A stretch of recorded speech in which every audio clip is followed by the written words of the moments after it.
Hey guys, let's talk about Starlink.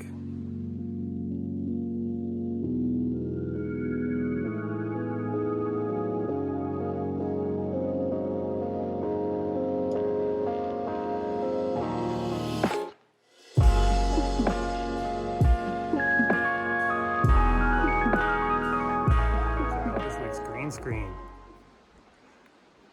We're really good with this technology, aren't we? So yeah, we broke down and finally got a Starlink Gen 3 back in I think it was January last, maybe February last winter, and it's been a real game changer for us.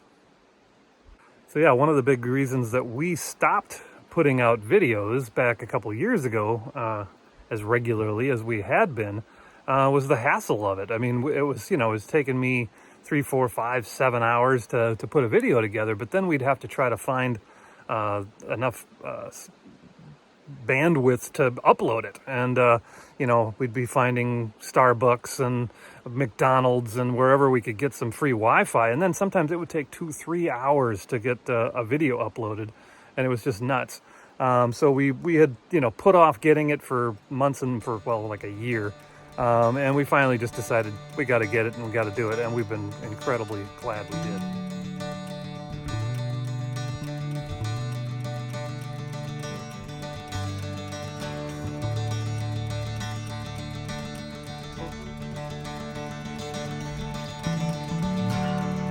Not only for our personal use, just to be able to set it up and get video and watch shows that we like and stream things that we like to watch.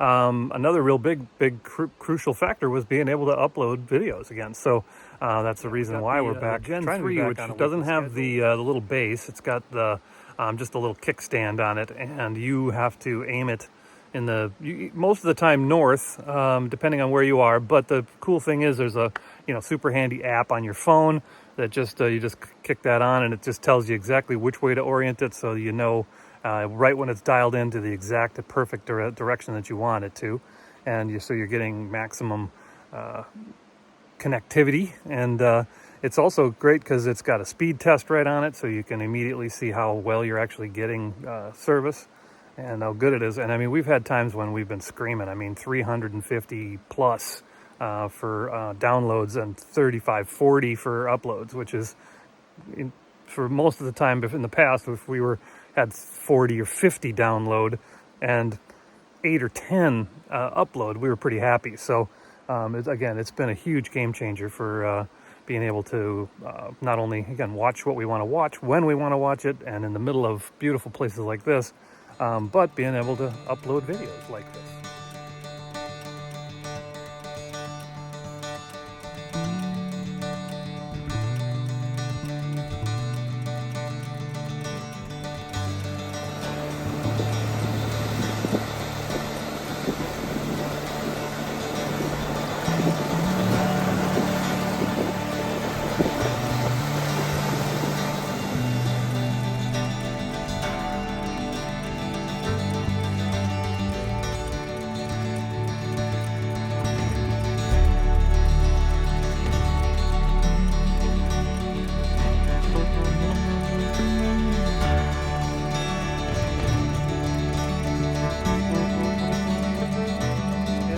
Again, setting it up, a lot of times we will be in a spot that is surrounded by trees. If you are in a real heavily wooded area, it's really tough to get any kind of good signal in. It has an obstruction part of the app where you basically hold that up and you scan the sky above where you're trying to use it, and it shows you exactly where the obstructions are and how well you can get it in. Amazingly enough, we've had times when we've been, it's just been a fairly small window opening straight up, and we've still gotten pretty solid service. So, sometimes, it's funny, it'll still be as good as what we would get it on through our AT&T app, So even when it's bad, it's still at 50 download, which is, again, enough to either maybe not necessarily watch or stream a show or a movie, but you can still be online, you can still send emails and take care of business. So again, it's been incredibly helpful that way. Starlink uses a good bit of power. When it's powering up, it uses about 110 watts. When it's running, it's typically 80 or 90 watts. So you have to keep that in mind. We don't run it all the time, especially if we're in our usual off-grid situations.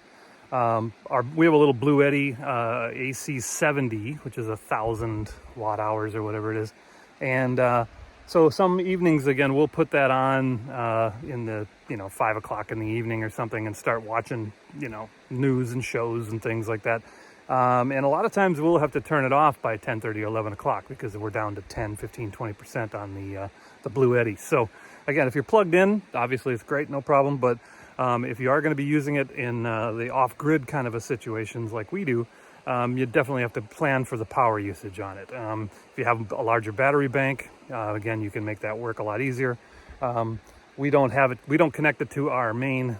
We have 2 Battle-born batteries that run kind of the house, our main interior on the bus. We don't connect it to that. That's running our refrigerator and some lights and our basic stuff like that.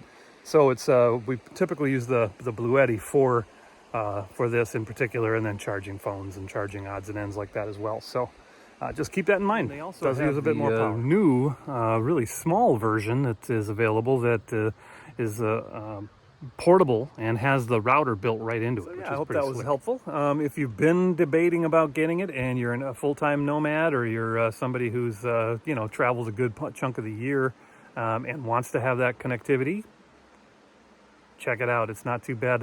Actually, the prices have come down some recently, and there've been some different deals. They actually sent us a link so that if you apply, or if you sign up for it through our link, we'd get a whole free month, and you'd get a free month. So I'll make sure I put that link here in the description, and hopefully, if you are have been thinking about doing it, get a free month, and then we get a free month too. So, all right. Well, I hope that was informative. If you have any questions, be sure to fire them off in the questions at the bottom there.